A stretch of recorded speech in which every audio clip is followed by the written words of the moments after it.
So beautiful to see you. Welcome back to Seek God Deeply. This is episode 4.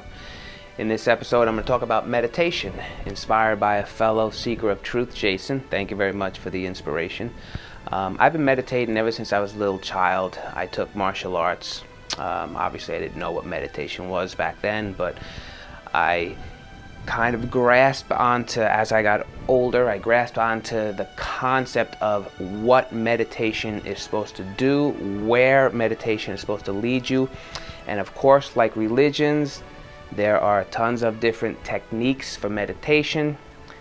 These all seek to quiet the mind and bring you into a state of oneness with whatever it is that you believe. The ultimate goal, though, is to quiet the mind, because it's the ego mind that, and the thoughts that come about it, that keep your meditation from going deep. Now, what is it that goes deep? Is it the ego mind that goes deep? It can't be the ego mind that goes deep. The ego mind has to be left behind. You must venture in through the meditation technique that is right for you. And this is where and why I'm doing this episode. My whole message is to love God. My whole message is that you are the one in control and responsible for all your seeking actions. Anything that in life happens to you was caused by you. Anything in life that repels you, in other words, doesn't come into your experience, is because of you. If you have a beautiful day, it wasn't because the sun was shining, it wasn't because all the people around you didn't give you any problems. It's because of the centeredness within you. Claim that beautiful day as yours because of you. And if it's a bad day, you need to claim that day because of you. Once again, my whole message is all about you. I will never tell you that this is the way, that you cannot do it this way, and that it has to be done this way, and this is the word of God, you shouldn't look at that. And my whole message is all about you. And I don't believe that meditation is any different. When it comes to meditation, there is a technique for you. Where is that technique? It is within you. How can you get to that technique? By experiencing other techniques and forming your own. There are lots of websites out there and lots of classes out there that want your money and say that they have the path and the right meditation technique for you. If you have money and you don't mind spending it, then spend the money. But when I researched Transcendental Meditation, I saw a couple YouTube videos, a couple of them are actually pretty funny, that the seeker of this truth that wanted to know more about Transcendental Meditation found out that he has to pay $3,000 for a Transcendental Meditation teacher to tell them what their internal word is for meditation, what their internal mantra is, what their internal saying is or name is, or whatever it is that they're going to give you for $2,000. Now, that's fine and dandy for the people who have that much money and want to put that much money into a technique that is already inside of them, that $2,000 into, or I think it even was $3,000, into a word or a sound that is within them, and this teacher is supposed to give them that sound. If you have the money, go ahead and spend it. I am not here to say, yes, this is correct, no, this is not correct. I am here only to say that all things spiritual, all things that you seek, the answers and the correct answers and the truth will always come from within. So you might need the knowledge and material for the internalness to explain to you what it is and show you its path. So yes, you might need to look at different techniques. You do not need to pay for a single technique. If you notice, there are a ton of self-help YouTube videos out there. All of them have some type of please donate, some type of ads that are running on their YouTube, and they're collecting money this way. I will never charge you for something that is already in you. All I am meant to do with it is share with you. Don't have anything to give you that you don't already have. I might have the knowledge, but knowledge goes away with the body when you die. Knowledge is not something that goes with you. Your soul and God consciousness does not need your knowledge when your physical form is gone. Your physical form is the house, temple of God, for that knowledge to be held in, so that the wisdom of God, so that the God consciousness can use that through you, because your mouth needs to talk for God, and if you don't have the correct tools, then your confusion level is going to rise. So you will find, if you're truly seeking, and with all the root of your being, if you're truly seeking the truth, it will reveal itself through you. You will not find it. You will find the ways to, even through meditation, to put yourself at one with the truth, and the truth will reveal itself through you. You will never say, lo, here, there it is, lo, there, here it is, because it's always within you, and it will reveal itself to you. And however your mind is conditioned to perceive and interpretate the innerness of whatever it is you seek, it is that way that it will be explained. And you must realize that once the truth in you comes out as words, it's no longer the truth. It is you trying to express and explain the truth. If you put any truth or belief in the things that come out of your mouth trying to explain the truth that is within you, you must remember your words are finite. Don't try to explain something that's infinite and put it into finite words and say, this is it, here it goes. I put it into a box. What's in here is now inside of a box. Don't ever limit something that is limitless. Don't ever define something that is undefinable. Meditation will help you develop and get closer to this truth. And knowing the ego is going to learn through meditation that there is something bigger than it, and eventually the ego will start to surrender and say, I like how it feels going into there. And I have no worries. When I go into meditation, I don't need to constantly think and constantly try to figure out, or when I go into meditation, I don't need to become my thoughts or to see my thoughts and struggle with them. Meditation will start to teach you, not teach you, but reveal to you that you are not your thoughts. You are not your mind. Let's look at thoughts and mind as, let's look at it as a computer system. We have God consciousness. It's the operating system of this universe. Our mind are programs. And each program uses certain aspects of the operating system to operate. The operating system cares not one single bit about the program, but if the program abides in the engines that are inside of the software, that program runs flawlessly, and it's supplied by the power that comes from the operating system. And if the program gets a virus, it's the program that is infected, and it is the operator that needs to go into the program and make it abide again, clean it out, and make it abide again in the operating system. And the program is nothing without an operating system to run on. And the operating system is the truth of the program. Now, obviously, this is a little different from real program, because the program is the program, and you sell the program. But the operating system is the true force or power behind that program in order for that program to run. And I believe what meditation does is meditation will help you clean out any viruses within your program. Meditation will help you learn all the scripts that make up your program, and helps you stay on top of your program so that it runs flawlessly, abiding in the operating system. So I want to show you some videos here. I'm just going to grab this piece of paper. I have one from Swami Kriyananda, and he reads from the Gita, and he reads the part about Bhishma. Bhishma in the Gita, Bhagavad Gita, is the ego. Bhishma represents the ego.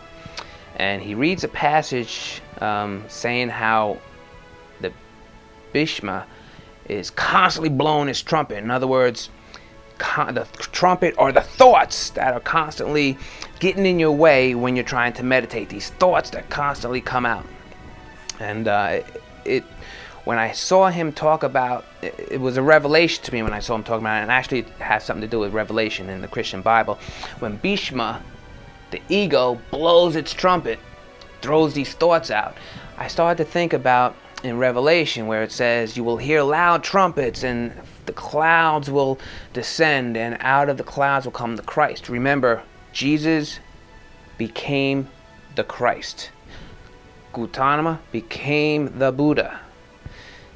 Jesus' last name was not Christ, and Gautama's last name was not Buddha. Those were the states, the conscious states that they obtained. Christhood is out there for you. It is within you. Jesus never left. He never left you. He returns the moment the trumpets that you see in Revelations, your trumpets, your Bhishma, your ego says, aha!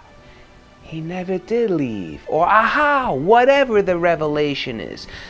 And the cloud ascending is the cloud of confusion finally going away. And what is on top of that cloud? The Christhood, the understanding, the Buddha, the enlightenment, the light of the world. I've done so much internal meditating. I've done so much internal seeking that I truly know now that my purpose is to share. Because what it is that I'm sharing is what's already within and available in you.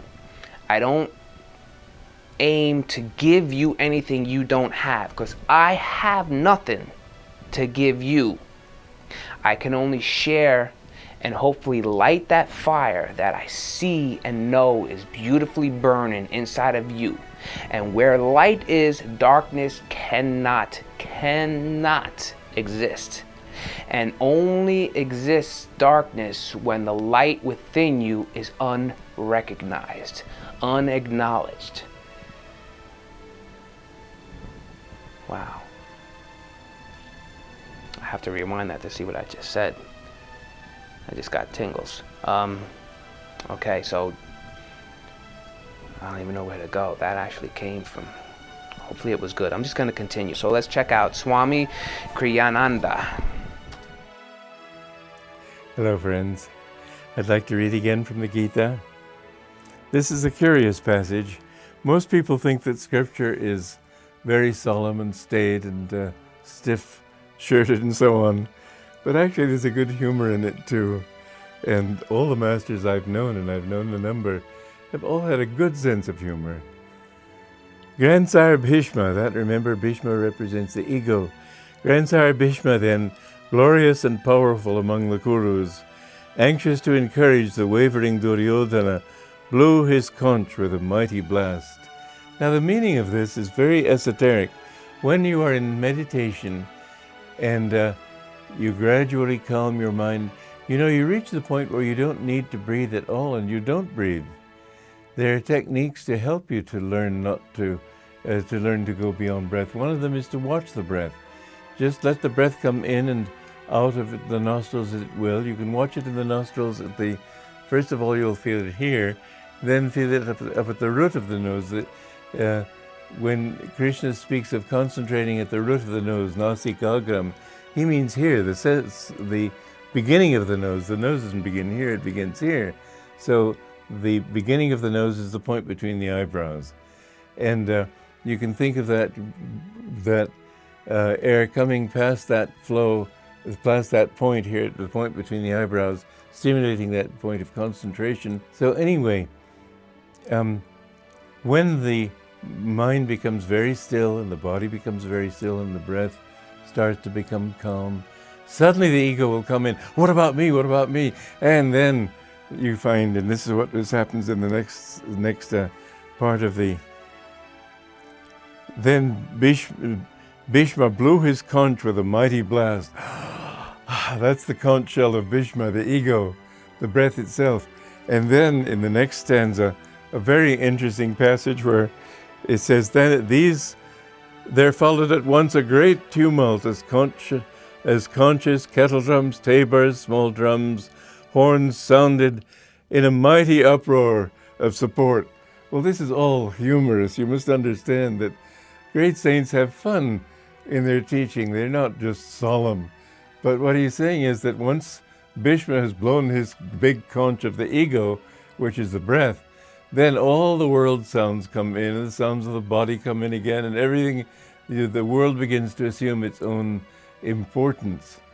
And the interesting thing is that then the other side comes in and tries to assert its own power, and they too blow their conches. Well, we'll go into that one next time. But the important thing is that you calm your body. If you want to know God, be still and know that I am God. You'll find that phrase in the Bible. Be completely still in your mind. To still your heart is the most important thing of all. As the great exponent of yoga, Patanjali, said, the definition of yoga is yogas chitta vritti nirodha. Chitta means the feelings of the heart. When we can calm those feelings, when we can reach the point where we don't let anything excite us, it isn't that then you become apathetic. When you stop having likes and dislikes and attachments and repulsions and so on, then suddenly you find that you have a bliss. Your nature is bliss. When you calm that tumult, you don't suddenly become dull. Rather, the only truly happy people in this world are those who live more in themselves. And those who are truliest happy or happiest are those who are in the thought of God and in the thought of His bliss. When you have that bliss in yourself, then nothing really bothers you. People can insult you and you feel that, well, how nice of them to think of me at all and want to try to help me. And if they're really not trying to help you, it doesn't bother you. You just know that this world is made that way. This world is full of ups and downs. Every day is followed by night, and night is followed again by day, and it just goes on and on. Okay, that is great. All right, so he explains a little bit of, it's a good opener here. I wanted to show you that so you see that the ego, Bhishma, they talk about this in lots of different religions. Once your ego, your Bhishma, starts to grab onto these and you bring them into meditation, these thoughts, you start to fill your ego with the light of truth. And the ego becomes more and more subtle, more and more smooth, more and more non-friction in your life because it understands its role. Don't try to kill the ego. I've seen so many people say, death to the ego. Do not try to kill your ego, because then you have your one way of connecting and expressing your spirituality would be gone. Your ego is needed. Just the way we use it is not correct. Programs are needed, or else an operating system is just a simple operating system. And once you open that program and execute it, then you begin to experience what the program is about, thanks to the support and source operating system. All right, let's get off that scenario. The next person is Roy Eugene Davis. Let's check this out.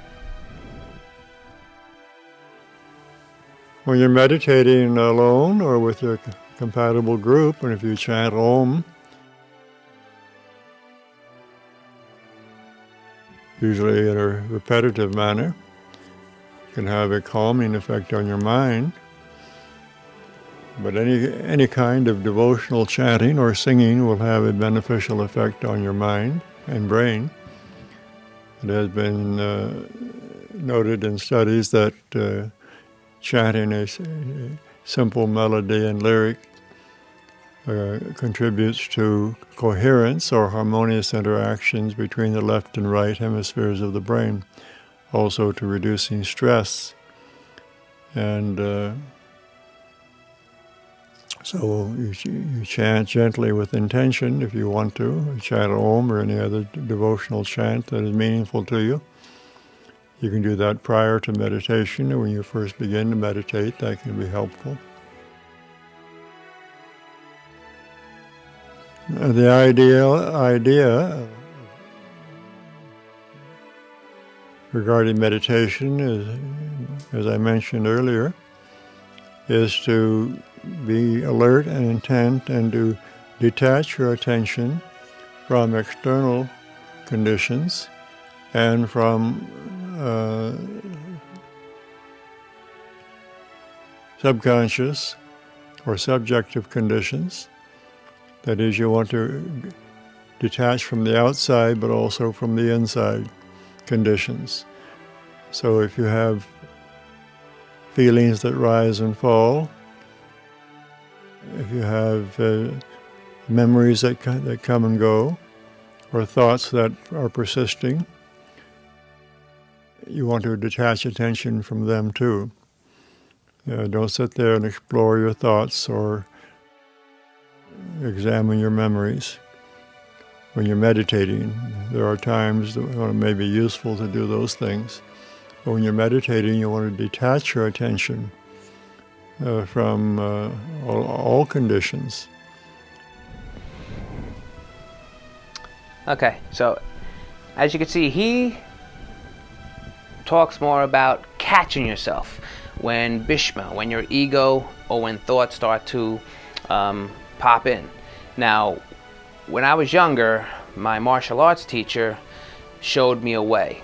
He said, picture yourself sitting in front of a tree, and to the right of the tree is a river, and on that river you're going to place your thoughts as a leaf. So he would have me focus on the tree until I felt like I was still, and like a tree, foundation was solid. And obviously I was young, I didn't know where I was going with this, but one thing I do remember was that every time a thought came in, I was able to take the thought, and it looked like a ball. It looked like a round ball when I took it off of my crown, off of my head. And I took the ball and I would put it over to the right into the river. And I was actually able to watch the thought go down the river. And then another thought would come in, and I would do the same thing. So my catching of the thoughts wasn't a forceful one, because you don't want to fight fire with fire. You don't want to try to stop your thoughts by using force, because the more force you push your thoughts away, the bigger your thoughts come and harder they come at you. If you like Aikido, which is a form of martial arts, the force comes at you and then the martial arts person moves aside and allows the force of that thing to go away. So if your ego is coming at you with whatever it has, don't stop in front of it. Grab it and allow it to go. And now you, number one, you're showing yourself that you are not your thoughts, because I'm able to put this thought over here. And number two, you start to realize what it means to be a witness, because now you're witnessing your thought going down. No longer is that thought in your head if you're able to sit here and watch this thought go by. And as your thoughts come in, place them in your river. Now this is my technique that I use, one of my techniques. I have many that are welling up inside and they want to come out. So one day I might focus on the breath. The next day, I'll focus on something else. It all depends on what the inside of me says. Once you get in touch with the inside of you, once you start to abide within the inside of you, you start to know, and it starts to know through you. In other words, when you're getting ready to meditate, you don't have to say, okay, what meditation? Or let me pop in a guided tape, or the meditation will come out of you. Once you're in the moment, and if you're truthful in the moment to yourself, because the only person you're going to lie to is yourself. And trust me, you will be guided. There are guided meditations. Don't use them to be your path. Use them to say, hey, this is cool. It doesn't work for me, but I like this part of it. And in this type of meditation, they do the breathing, and I can't breathe like that, but I do like focusing on my breath, so I'm going to take this technique. And then whatever you do, just make sure that it's coming from within. All these techniques that you look from without, just place them there for the within to say, hey, I really like this, I really like this, this is what I need from Bhishma, your ego, to get me to where we need to be. Once again, this is my message. You are in control. You have all the answers. Within you is all of your techniques. Within you is the truth, the religion, the way, the Lord, whatever you want to call it or say, or whatever you want it to be, it is within you. You are within the out. The out is within you. There's no need to spend $2,000 or $3,000 to learn how to meditate. When meditation, the main goal is for you to quiet the mind, to take Bhishma and make sure that Bhishma does not interrupt you. This next person is Isha Kriya. Isha Kriya. Is everybody breathing here right now? Please check. Don't take things for granted. It doesn't go on forever, it'll stop someday, you know. Are you breathing right now? You? Or are you being breathed? Please check, don't just take it for granted. Are you really breathing? You're there, okay?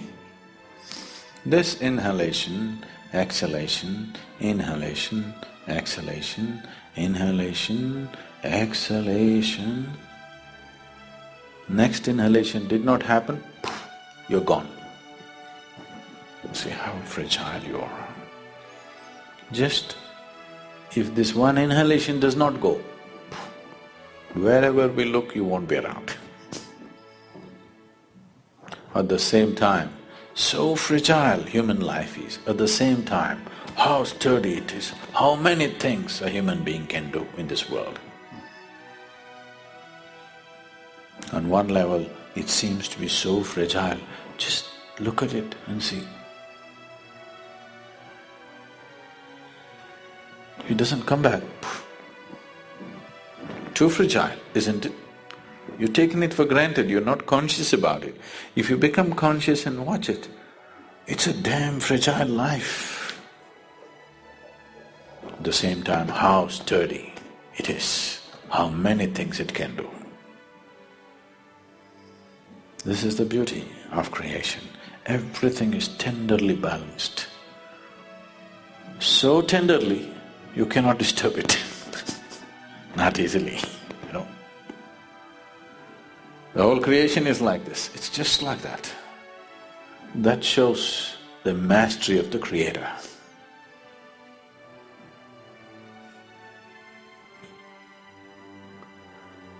If I ask you to watch your breath, which is the most common thing that people are doing these days, you don't get to watch the breath. You think you're watching the breath, but you're not watching the breath. You're only able to notice the sensations caused by the movement of the air. If one who is sitting next to you touches your hand, you think you know the touch of the other person, but you do not know. You only know the sensations generated within your body. You do not know You are how in control. the other feels. Sorry. You only know what kind of sensation happened in your body. Yeah? You understand what I'm saying?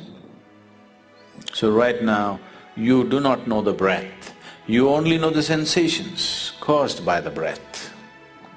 So when we say Kurmanadi, we are not talking about the sensations, we are talking about the breath itself. Kurmanadi is referred to as a string, it's like a string, an unbroken string, it's going on. And this is the string which ties you with this body. If I take away your breath, you and your body will fall apart. What you thought is one will become two, that is the first deception. There are two behaving like one, a deception is on. So if I pull out the breath, you and your body will fall apart. We don't want it to fall apart.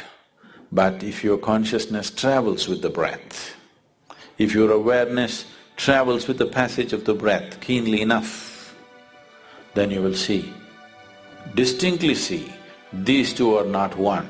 What is you and what is your body will stand apart. What is you and what is your mind will stand apart. I think I just said something about that. You and your body-mind combination stand away from each other, then suddenly you will find your ability to use your body and your mind goes into a phenomenal scale. If right now, if you have to count from 1 to 10, right, the highest is 10, if that is so, if you're attached or if you're involved with this body, you're less than 1. That's where it is. If these two things come apart, suddenly you can rev it up all the way to 10. Your ability to use the mind and the body is so greatly enhanced that you almost look superhuman for somebody else. But I'm telling you, this is human. This is not about being superhuman. This is about realizing being human is super. Yes. Yes. Yes. Now remember, he said consciously, to become conscious of your breath. And I see being conscious and being mindful as two separate things. When you're being mindful, you're dealing with thoughts. When you become conscious, you're dealing with sensations. Being mindful, you're dealing with thoughts. Being conscious, you're dealing with sensations. You are conscious of the sensation of the breath going in. You're not watching the breath.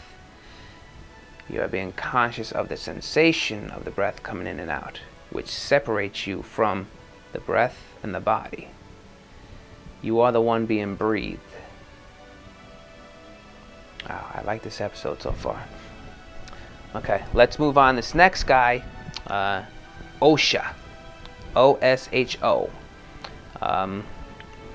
Again, this is all talking about meditation. Let's jump right into OSHO.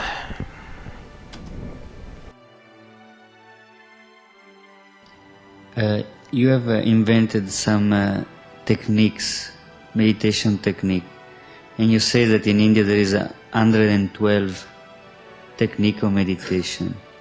So how to choose what is useful? From all the different meditation techniques, how to choose which one. It's kind of like what this whole thing is. There's so many different techniques. One can go through all the 112 techniques, which one can go within half an hour. Because each technique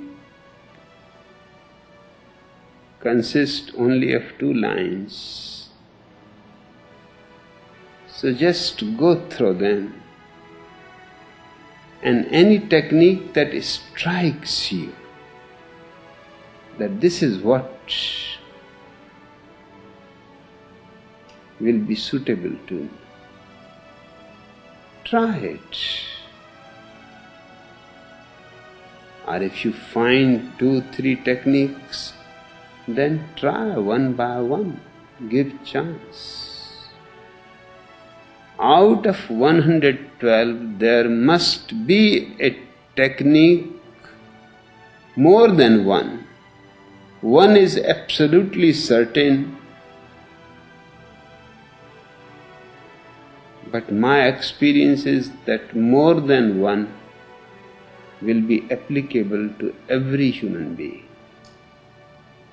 And the easiest way is just to go through, read them. For us, we would study them. And any technique that suddenly strikes you, that this is it,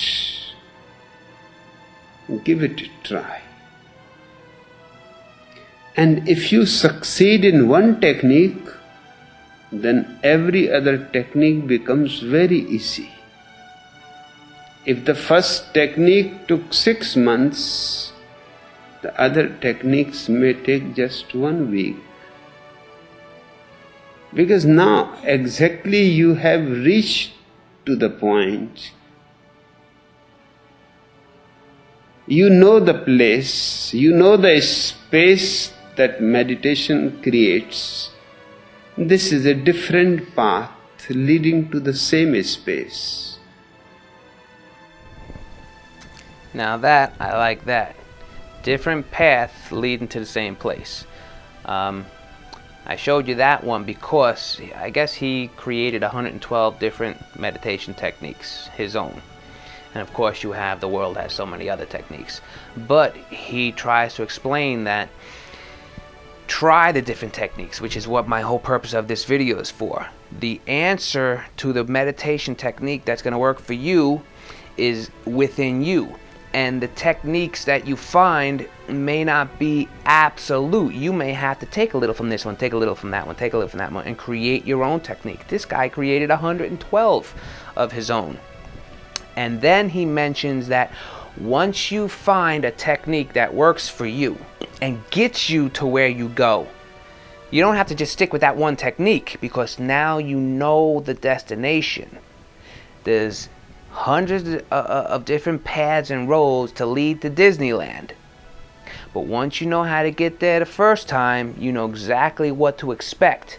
So all the other techniques should bring you to that same space, that same feeling, whatever it is that you perceive when you're in meditation, and puts you centered in meditation. Once you get there, only one time, understand that that place is now you, always will be you. I believe true meditation is not memorable. The true meditative state has the absence of duality, will have the absence of the mind and thought.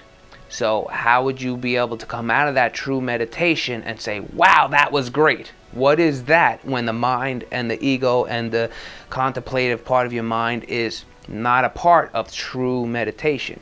Your ego mind is not going to say, yes, yeah, it did come over me. How do you know? True meditation will not change your ego mind. It will change the root of your being.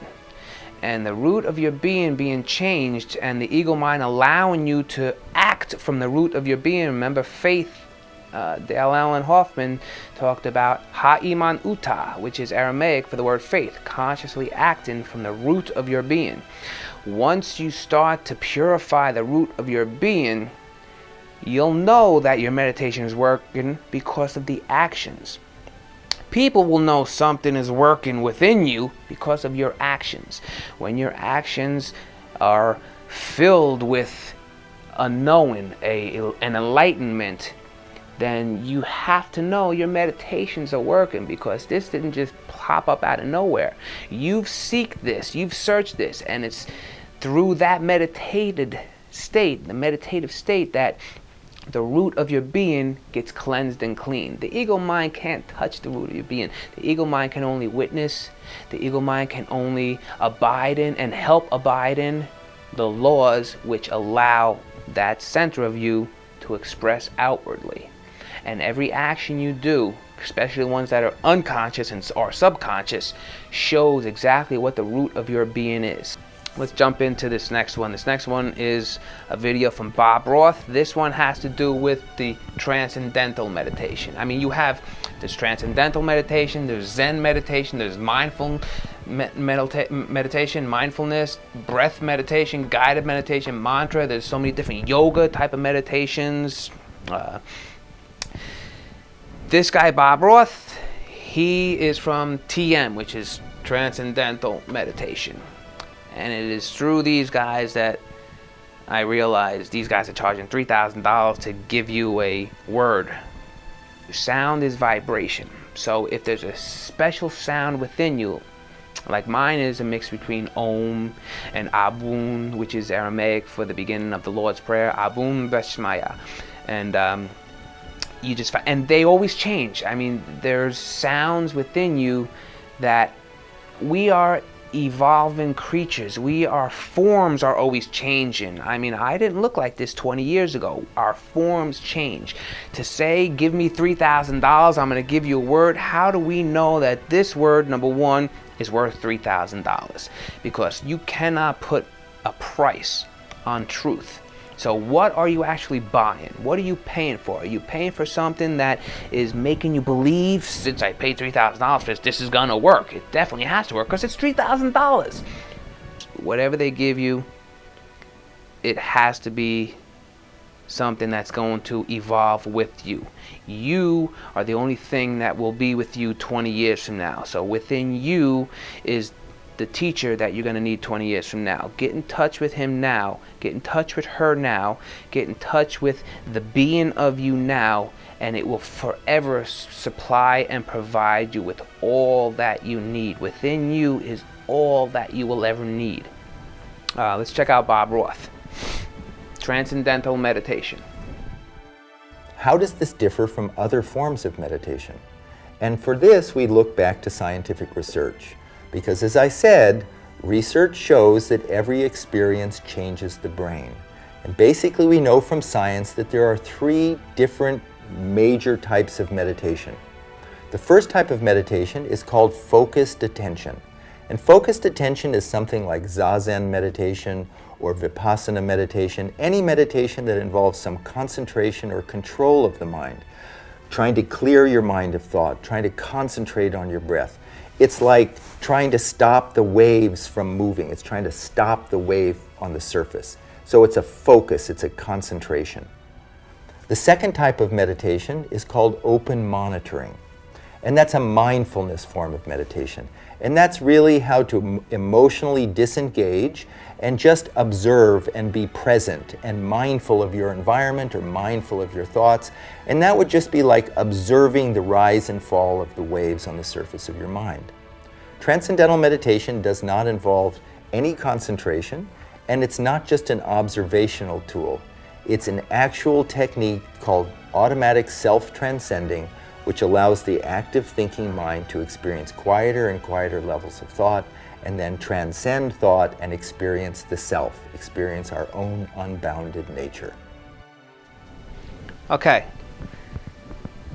So he just basically said that transcendental meditation is a technique that quiets the mind. Doesn't every meditation and their goal is to quiet the mind, whether you're using the mind to eventually quiet it, or whether you're using mindfulness just by being in the present moment and enjoying your surroundings and your mind quiets? Well, he's saying transcendental meditation is a technique used to quiet the mind. The ultimate goal of all these meditations techniques is and will be the same. So if you understand that, you, the controller, the creative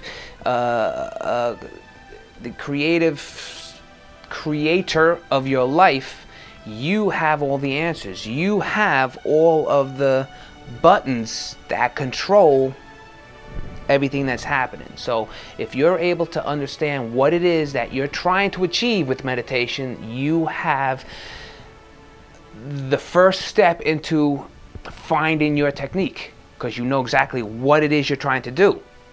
Within you, you can find what you need to quiet your mind, because no person can tell you, I say this over and over again, what is in your mind, what is needed for your mind to quiet down.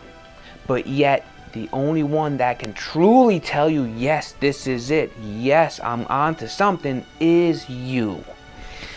It's all and always have been within you. And when it comes from within you, your ego mind is more likely to abide in it and say, yes, because this is a part of me. It's coming from me.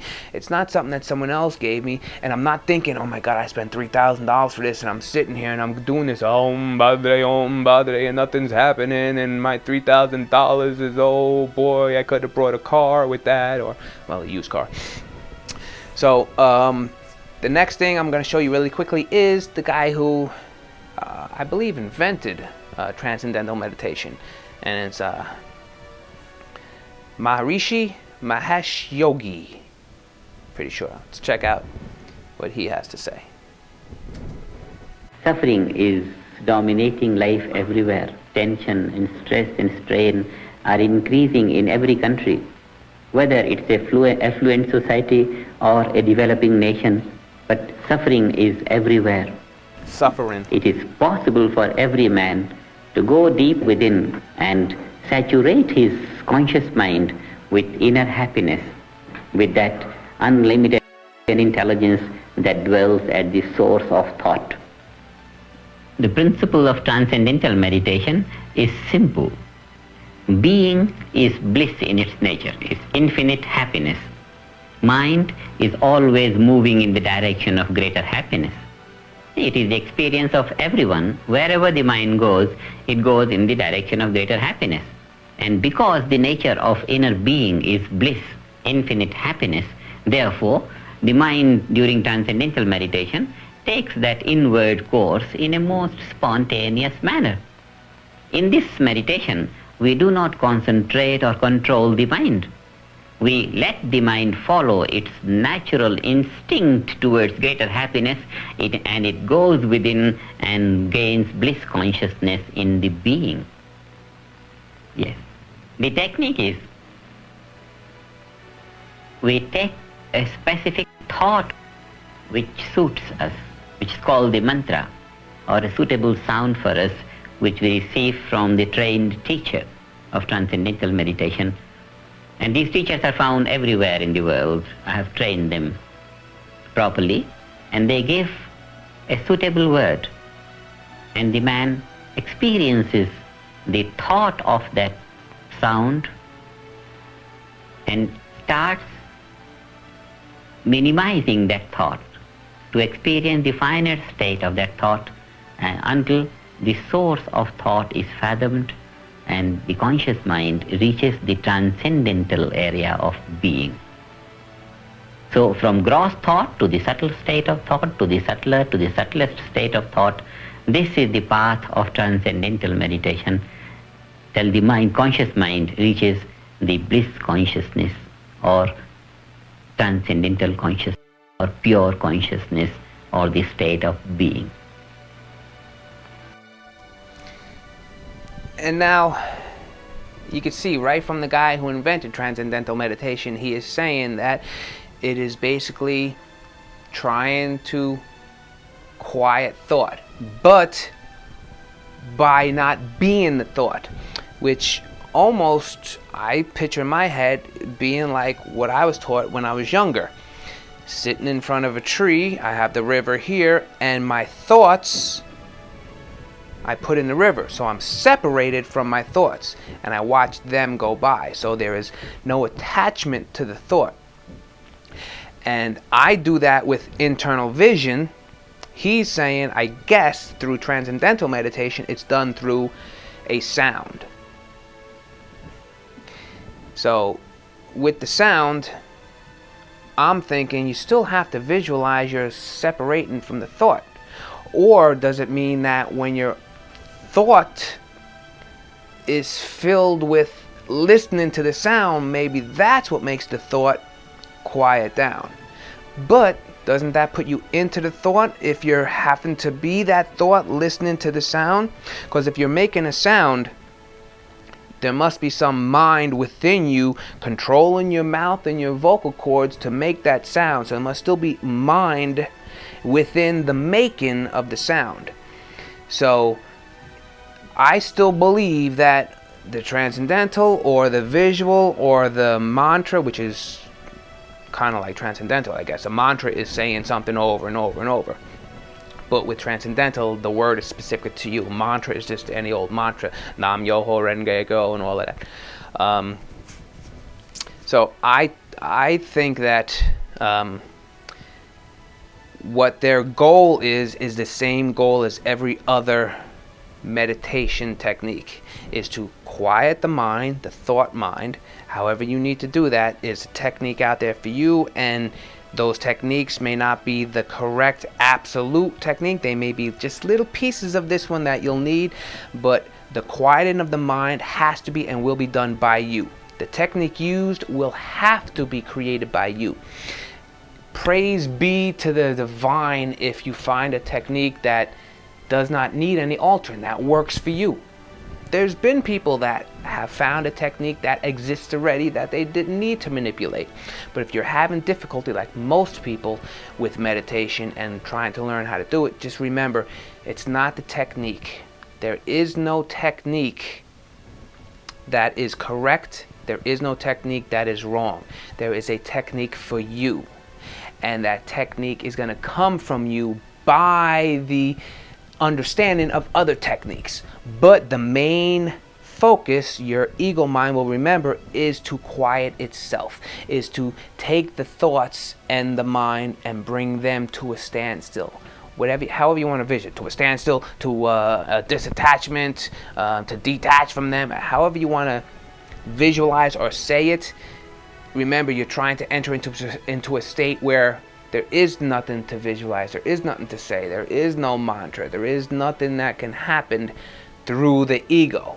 I believe that there is a way to connect to the consciousness of this universe, and inside that consciousness holds all knowledge, all wisdom, all information, and all that information lives in the now, because the consciousness of this universe is not in the past, is not in the future. The consciousness of the universe is only and will only and can only be in the now. Meditate on it more. Hopefully you'll meditate on it more. Before I go, there is one guy that I found last night on YouTube, and I want to share him with you. I'm just going to show you a very small video because I've watched, I think, about 15 of his videos already, and every single one of them I wanted to share with you. So instead of sharing those videos, I'm going to share this little introductory video of his. I don't even think it's an introductory video, it's just a really nice video. And I'm going to give you a link to his website where you can see all of his YouTube videos. And his website address is mooji.org. And he has so much enlightening stuff about the mind. It will help you in your pursuit for meditation, because he really has a way of explaining your mind. His format too I like. He actually, a lot of his stuff on YouTube is all done live. He has people come up and sit right next to him, and he talks with them, he engages with them, he makes them express what it is inside of them, and then he knows that whatever he's saying will get through to the person. So this guy is Mooji. Check him out on YouTube, check him out on his website, and check this out. If I wanted to say a message to the whole world, I would say, don't worry about anything at all. Don't worry about anything at all. You remember this thing, that you are not here by accident, no? Even in this form. This is just a costume for a while you have to wear. But the one who is behind the costume, this one is eternal. You must know this thing. If you know this and trust this, you don't have to worry about anything. You will not panic or act so prematurely. And you will allow yourself just to not just always react, but just to keep quiet. And you find your mind comes nicely again into your heart, and then you begin to see in your natural state, from your natural state. And I want to say that this world is so full of love. And your heart, your being is so full of love, full of peace. You don't have to go to someplace else to find peace. You don't have to go to India to find peace. You don't have to go to Himalaya to find peace. You don't have to go to the Caribbean to find peace or happiness, because it's right where you are. And if I had to share something, then this is what I would want to share with you, that yourself, when you say I, the true meaning of I is joy. It is happiness, it is life, and it's also the witnessing of life. So all the other things is just no big deal, you know. All the other things is just swimming by, just like clouds in the sky. You know? You don't want to hang on to any cloud, because for how long will that last? Let them pass, let them pass. And that's not to say don't enjoy your family, don't enjoy whatever, enjoy what comes, but don't worry about anything. Just be happy, happy, happy, and know that whatever happens in life, and the final point, everything is fine. All is fine. So, namaste. Namaste. Mm-hmm. Namaste. That's all I want to tell you. Uh-huh. Happy, happy, happy. Okay. So, I want you to check out a video from him. It's called Stay in the I Am. It's on the YouTube channel Awakening Bridge. I'll put a link to it in the description. Real quickly, for the Christians out there who I've heard plenty of times saying, meditation, that's an Eastern philosophy type of thing. What are you going Eastern on us? This meditation thing. Book of Joshua. Let not the book of this law depart from your mouth, but you shall meditate on it day and night. Look at this though. Let not the book of this law. Laws don't have books. Humans have laws and they write the laws in the books. Laws don't have books. So the book of the law must be how you abide in it, the rules of the law. In other words, how do you abide in 2 plus 2 in the law of mathematics? 2 plus 2 equals 4. While the law of 2 plus 2 is that when 2 and 2 are put together, it equals 4. That is the law of that is the instructions of that law. So instead of saying this is the book of the law, this let not the instructions of this law depart from your mouth. So in other words, don't forget, and through your mouth we'll know if you forget the instructions, the way of the laws of God that you need to abide in. Psalm 1. His will is in the law of the Lord. Once again, the law of the Lord. His will is in the law of the Lord, and on his law he shall meditate day and night. And he shall be like a tree which is planted near the running waters, which shall bring forth its fruit in due season. Now, I remember when I was a kid, I was taught to meditate like you were sitting in front of a tree planted near running water. I just saw that now. This is 3 revelations with this video so far. So with that said, Elohim be with you. May your meditations come through you. May your searches and may your seeking and may the unity flow up and in and out through you. Thank you so much. Thank you, thank you, thank you. Elohim be with you. Elohim is you.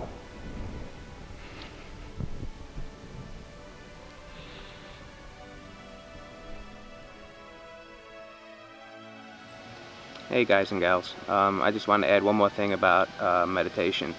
This just came to me this morning. True meditation, I feel, is not the concentrating on the breath. It's not the quieting of the mind. That's all preparation for true meditation. Like a bride has her prep time before walking down the aisle, before exchanging vows and rings, and then the union happens. I believe true meditation is when that union happens. Everything else is pre-meditation. Just like true prayer is not you talking to God, but when you are quiet and you allow God to speak. True meditation is not you doing any technique. It is the absence of technique, and then the emptiness that you are left with comes alive through you. What we see as empty is unexplainable with the mind, which is why we need to empty it.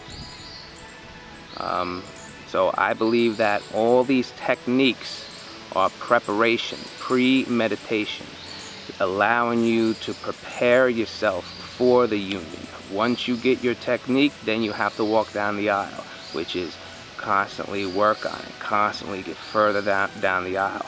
Once you get down the aisle, the union doesn't happen immediately.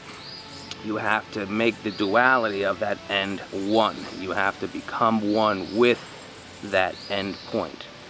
And then enlightenment. And then Christ, Buddhahood. I just wanted to say that. That came to me this morning. I love you. God be with you. Elohim be with you. Elohim is you.